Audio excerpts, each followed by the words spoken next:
World Refugee Day, which is observed annually on 20 June, is a United Nations commemoration dedicated to honoring refugees worldwide. These are individuals compelled to escape conflict, persecution, and violence into different spaces of the world for different reasons. According to the United Nations, by the mid-2025, more than 117 million individuals had been forcibly displaced due to conflict, persecution, and human rights violations. When protection becomes exceptional rather than guaranteed for all people, we witness the collapse of the universality of human rights. The burden thus falls overwhelmingly on nations with the least capacity, exposing how global inequality produces displacement while avoiding its consequences. However, behind each statistic lies a narrative. It speaks about a family that has been fractured, a child who has been deprived of education, an individual who is yearning for safety and an opportunity to live with dignity. These may seem like anonymous figures to the rest of us, yet these are people who have real lives as mothers, as fathers, as sons, as daughters, whose futures depend on whether we choose indifference or solidarity. This year, the United Nations High Commissioner for Refugees' theme, "Until Everyone is Safe," reminds us that safety is not a privilege for a few, but a fundamental right for all. It flows from the 1951 Refugee Convention's promise that people forced to flee must not be returned to danger and must be able to live with dignity while displaced. In a world where the right to seek asylum is under pressure, this theme insists that protection cannot be reserved for certain nationalities, regions, or social classes. It belongs to every person, regardless of who they are or where they come from.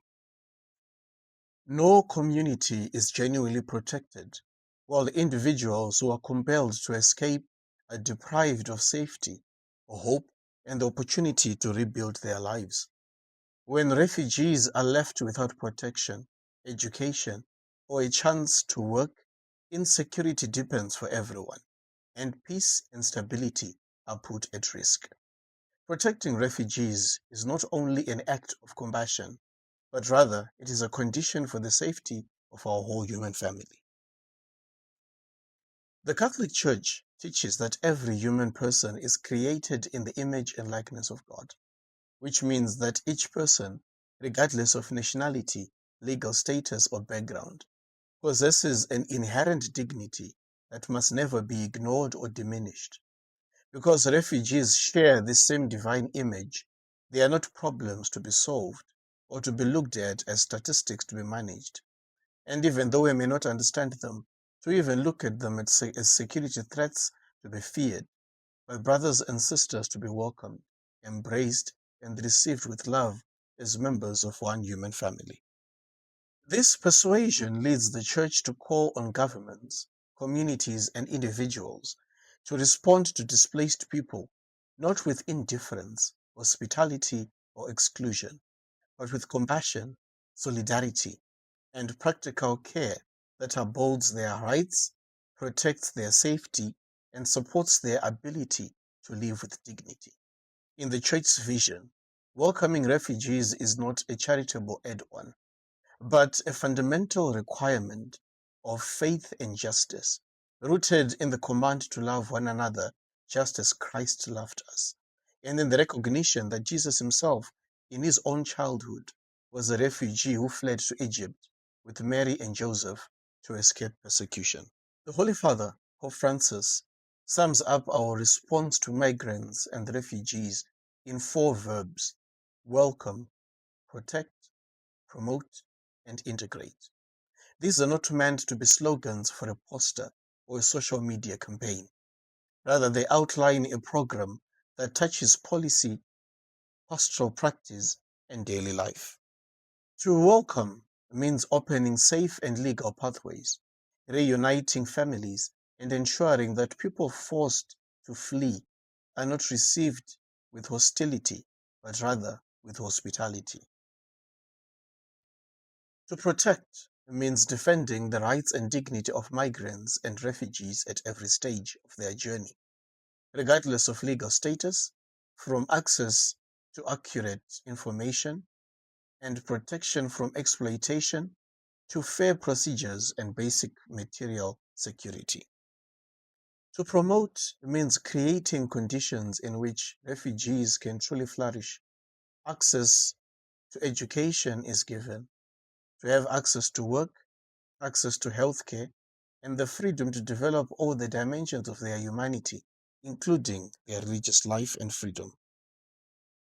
To integrate means building societies where cultural exchange is mutual, where newcomers are neither forced to erase their identity nor left isolated at the margins, but encouraged to contribute to and enrich the common good. On this World Refugee Day, we are called to take a proactive stance that goes far beyond symbolic gestures.